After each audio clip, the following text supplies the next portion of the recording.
복된 시간 될 수 있도록 은혜 내려 주시옵소서. 감사하며 예수님의 이름으로 기도합니다. 아멘. 할렐루야. 사랑하고 축복합니다. 우리 서로 이렇게 인사하면 좋겠습니다. 당신은 하나님의 얼굴을 구하는 예배자입니다. 네, 하나님의 얼굴을 구하는 예배자십니다. 우리는 하나님의 얼굴을 구하는 예배자입니다. 그럼 하나님의 능력의 손이 우리에게 얼굴을 구하는 우리에게 능력의 손으로 하나님이 모든 것을 더하실 것입니다. 아멘. 네, 우리 오늘 본문 24절에 보면요, 의롭다 하심을 얻은 자 되었느니라 라고 말씀하고 있죠. 의롭다는 것은 무엇입니까? 좀 의롭다는 것이 알면서도 딱 대답하기가 어렵습니다. 그렇죠? 의롭다는 것은 완벽한 순종을 말합니다. 다시 말해서 의로운 사람이란 언제나 옳은 일을 행하는 사람을 또 말하죠. 그런데 문제는 뭐예요? 우리가 의롭지 않다는 것입니다. 사도 바울은 의인은 없나니 하나도 없으며 선을 행하는 자도 없나니 하나도 없다, 이렇게 얘기해요. 매우 극단적인 표현이죠. 우리가 그 정도로 사실 나쁜 사람은 아닌데, 그죠? 그런 마음이 들 수 있어요. 우리는 항상 죄인이라는 말을 계속 쓰잖아요, 그죠? 그래서 그런 말들이 우리가 사실 도둑질을 하거나 누구를 또 살인하거나 이런 것도 아닌데 굉장히 죄인이다라는 소리를 많이 듣습니다. 그리고 성적인 부도덕을 저지르는 것도 아니죠, 그죠? 그러나 우리는 이 사회의 시민법을 잘 준수하고 서로에 대해서 또 예의 바르게 행동도 하죠. 그런데 바울은 왜 우리가 의롭지 않다고 그렇게 말을 하는 것일까요? 그죠? 이렇게 우리가 이렇게 억울해하는 것은 우리가 하나님의 기준을 잘 모르기 때문입니다. 하나님의 기준이 얼마나 높은지 깨닫지 못하기 때문에 그렇거든요. 한 율법사가 율법 중에서 어느 계명이 크니까라고 질문을 했을 때 예수님은 내 마음을 다하고 목숨을 다하고 뜻을 다하여 주 너의 하나님을 사랑하라, 이렇게 하셨어요. 이것이 크고 첫째 되는 계명이요 둘째도 그와 같으니 내 이웃을 내 자신같이 사랑하라 하셨으니 이 두 계명이 온 율법과 선지자의 강령이라고 이렇게 답하셨어요. 그래서 우리는 근데 이 두 계명 중에서 한 가지도 지키지 못해요.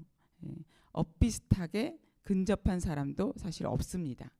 그런데 바울은 갈라디아서 이렇게 말하고 있죠. 무릇 율법 행위에 속한 자들은 저주 아래 있나니 기록된 바 누구든지 율법책에 기록된 대로 모든 일을 항상 행하지 아니하는 자는 저주 아래 있는 자라 하였음이라 하고 말씀하고 있거든요. 근데 모든과 항상이라는 말은 절대적이라는 뜻입니다. 그래서 대부분이 아니라 말 그대로 모든 것을 항상 지켜 행할 수 있어야 하는 것이라는 거죠. 그래서 이 기준으로 보면은 기말고사에서 99점 받으면 어떻게 되는 거예요?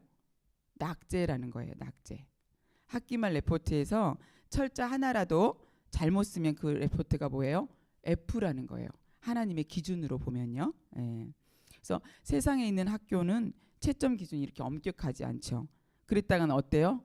단 한 명도 졸업하지 못하기 때문에. 그래서 교수님들은 흔히 상대평가를 합니다. 학생들 중에 90점이 최고 점수면 그 점수가 기준이 되는 거죠. 그래서 그 점수에 따라서 1등, 2등 이렇게 순서를 매기는 거예요. 그런데 하나님의 그 절대평가 앞에서는 90점이 1등입니까? 90점이 1등 아니죠. 그래서 99점이든 99.9점 없지만 99점이든 뭐 빵점이든 똑같은 거라는 겁니다.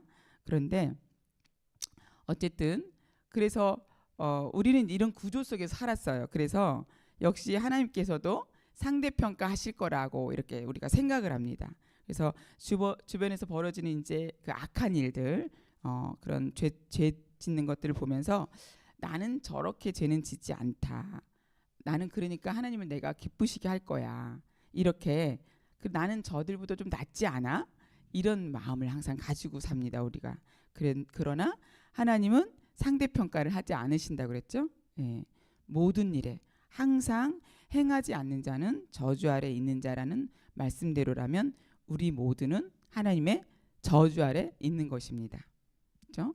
우리가 추악한 죄는 짓지도 않고 살을지 모르지만 우리의 교만과 이기심, 다른 사람들의 잘못을 참아주지 못하고 비판하는 그런 자세, 또 일상에서 묵인하고 있는 온갖 죄들은 어떻게 할 것인가? 예. 경건하지 못한 거, 하나님과 이웃을 마땅히 사랑해야 할 만큼 사랑하지 못하는 거, 이런 문제들을 어떻게 할 것인가 하는 것입니다. 하나님은 상대평가를 하지 않으시는데 말이죠. 예. 그래서 사도 바울은 의로운 사람은 없다 이렇게 말합니다. 단 한 사람도 없다고 하는 거죠. 우리에게 예수 그리스도가 필요한 이유입니다. 예수 그리스도를 구주로 믿는 사람들은 그 저주에서 해방되게 된 것입니다. 그리스도께서 우리를 위하여 저주를 받은 바 되사 율법의 저주에서 우리를 속량하셨으니 라고 갈라디아서 3장 13절에 말씀하고 있습니다. 예수님의 은혜가 아니고는 우리는 모두 하루하루의 삶 속에서 여전히 하나님의 저주를 받아 마땅한 존재들이라는 것입니다. 예. 그래서 하나님이 우리 고린도후서 5장 21절에 하나님이 죄를 알지도 못하신 이를 우리를 대신하여 죄로 삼으신 것은 우리로 하여금 그 안에서 하나님의 의가 되게 하려 하심이라 말씀하고 계십니다. 33년 동안 인간으로 사신 예수님의 죄 없으심, 완전한 순종을 성경은 시종일관 말씀하고 있습니다. 태어날 때부터 죽을 때까지 매 순간 예수님은 하나님의 법에 완전히 순종하셨습니다. 우리 모두에게 적용되는 바로 그 법의 말입니다. 예수님의 순종은 시험을 받으셨고 그 시험의 강도는 우리로서는 감당할 수 없는, 그런 상상할 수도 없는 강한 시험이었습니다. 굴복하면 잠시 그 중압감이 줄어들 수 있었을 테지만 절대 굴복하지 않으셨습니다. 예수님의 순종은 어디서 절정을 이루십니까? 네, 십자가에서 이루시죠. 자기를 낮추시고 죽기까지 복종하셨으니 곧 십자가에서 죽으심이라. 빌립보서 2장 8절에서 말씀하고 있습니다. 그리스도의 죽음이 바로 그리스도의 의의 정점인 것입니다. 완전한 순종을 의미하는 거죠. 예. 우리가 감당해야 할 하나님의 진노를 친히 감당하심으로써 우리 대신 죄값을 치르신 것입니다. 우리 어느 누구도 흉내낼 수 없는 그런 순종이지요. 감당하신 육신의 고통이 아버지와 하나님의 아버지와 분리되는 이런 고뇌에 비하면 어쩌면 아무것도 아니셨을 수 있습니다. 다 양 같아서 그릇 행하여 각기 제 길로 가는 우리의 모든 죄악을 예수님께 다 지우고 우리 대신 죄로 삼으신 것입니다. 아멘. 예.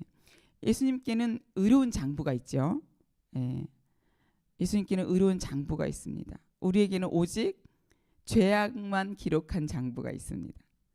그러나 하나님은 우리의 죄를 예수님이 대신 지게 하심으로 우리의 장부에 적힌 모든 죄를 깨끗하게 없애주셨습니다. 예, 죄사함의 은혜인 것입니다. 엄청난 복이죠.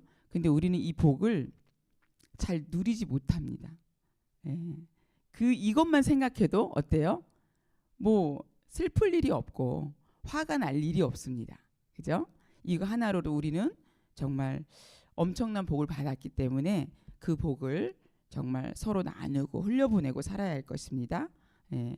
불법이 사함을 받고 죄가 가리어짐을 받은 사람들은 복이 있고 주께서 그 죄를 인정하지 아니하실 사람은 복이 있도다. 우리 로마서 4장 7절에서 8절에서 말씀하고 있습니다. 불법을 용서하고 죄를 덮어주는 하나님이 어떻게 완벽하게 거룩하고 공의로운 분이실 수 있습니까? 예.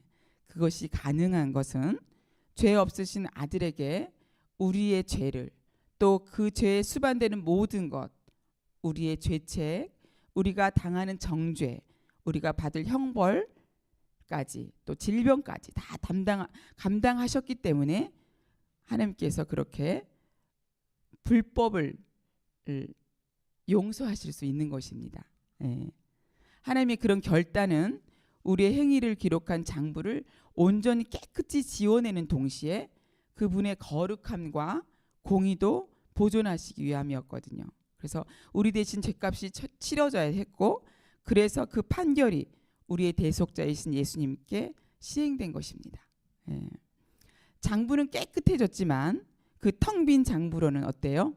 충분하지가 않았습니다. 그래서 하나님은 그리스도의 완전한 의를 우리에게 돌려서 우리로 하나님의 의가 되게 하신 것입니다. 우리의 죄를 예수님께 지게 하신 것과 똑같은 방식으로 예수님의 완전한 의를 그분을 믿는 우리 모두에게 돌리신 거거든요. 이것을 뭐라고 하냐면 위대한 교환이라고 합니다. 맞바꾼 거예요. 예. Great Exchange. 예. 우리의 죄와 그리스도의 의와 맞바꾸신 거거든요. 그래서 우리는 예수 그리스도의 의로 가득 찬 장부를 들고 하나님 앞에 서게 되는 것입니다. 그냥 텅 빈 장부를 가지고 서는 것이 아니라 이것이 바로 칭의의 은혜이죠. 예. 의롭다고 인정을 받은 것입니다. 마치 한 번도 죄를 지은 적이 없는 것처럼, 또 마치 늘 순종했던 것처럼 인정해 주신다는 것입니다. 우리는 철저히 불의함에도 불구하고 예수 그리스도를 우리의 대속자로 정하셨기 때문에 그분의 의를 보고 우리를 의로운 자로 여기신다는 말씀입니다. 예수님께서 완전한 삶을 사신 것을 보시고 우리 역시 완전한 삶을 산 것으로 간주하신다는 것이죠. 그래서 우리는 하나님 앞에 담대히 나아갈 수 있는 것입니다. 그죠? 은혜의 보좌 앞에 담대히 나아가는 거죠. 아멘. 아멘. 예. 아멘 크게 하셔야 됩니다. 예. 이것은 하나님 우리에게 거저 주시는 것으로 그분이 우리의 구주이심을 진심으로 믿을 때 주어지는 것입니다. 우린 그 어떤 행위로도 우리 자신을 하나님께 더 인정받을 만한 혹은 또 덜 인정받을 만한 존재로 만들 수 없다는 것을 날마다 되새겨야 합니다. 그리스도인으로서 얼마나 성숙한 삶을 살든 또 우리는 오직 예수 그리스도로 인해서 하나님 앞에 받아들여지기도 하고 또 받아들여지지 않기도 하는 것입니다. 우리의 행위가 아닌 오직 예수 그리스도를 의지해야 한다는 것입니다. 아멘. 네. 그렇다면 굳이 어떤 노력을 우리가 해야 하는 것인가? 그렇죠? 그렇습니까? 아닙니다. 예. 많이 용서받았기에 우리는 많이 사랑하는 것입니다. 그래서 하나님께서 주신 그 은혜와 사랑의 마음 깊은 곳에서 우러나는 감사와 행동으로 우리가 또 사랑으로 그렇게 우리가 반응해야 하는 것입니다. 날마다 그리스도의 의를 의지한다면 어때요? 마음 놓고 죄를 지어도 된다는 그런 면허증처럼 그렇게 복음을 받아들이지는 않겠지요. 오히려 우리 몸을 살아있는 산 제물로 바침으로써 죄와 분투하는 그런 동기를 우리가 항상 부여받아야 하는 것입니다.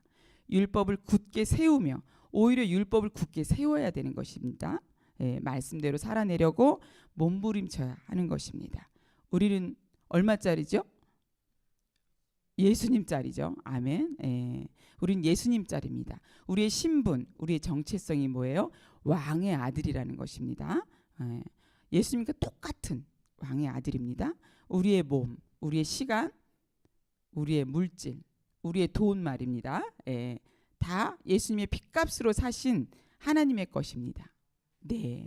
앞으로 부어주실 것도 마찬가지입니다. 그래서 그것을 우리의 유익을 위해서만 쓴다면 하나님이 악하다고 말씀하실 것입니다. 그래서 우리의 시간도 우리의 몸도 우리의 돈도 또 모든 것을 우리의 마음도 다 하나님을 위해서 하나님이 쓰시라는 곳에 써야만 하는 것입니다. 이것이 하나님의 식과 방식으로 살아가는 우리가 세상의 소금으로 빛으로 그렇게 살아가야 하는 이유인 것입니다. 아멘. 네, 우리가 정말 이 복음을 순간순간 잊어버리고 살아요. 그래서 어떨 때는 믿지 않는 영혼들을 볼 때에 예수 믿는 사람이 저렇게 하나. 예, 그래서 이것을 우리가 삶으로 녹여낼 수 있는 목사님 이제 주일에도 빛과 소금에 대해서 말씀하셨잖아요. 그래서 나는 걸어다니는 예수고 예수님의 사람들이 다 볼 때, 그래서 우리가 그렇게 세상 방식이 아니라 하나님의 방식으로 살아가면서 정말 소금의 맛을 내는 그런 복된 삶을 우리가 살아야 할 것입니다. 그렇지 않고는 예수님의 죽음이 어때요? 너무나 헛된 것이죠. 예. 나를 위해 죽으셨습니다. 우리를 위해 죽으신 게 아니라 나를 위해 죽으셨습니다. 그래서 그렇게 우리가 살아내야 하는 것입니다. 아멘. 예. 오늘도 이렇게 주님이 주신 그 귀한 것들을 이렇게 묵상하면서 그렇게 우리가 세상에 하나님의 세상식이 아니라 하나님의 방식으로 살아가는 저와 여러분이 되시길 주님의 이름으로 축복합니다.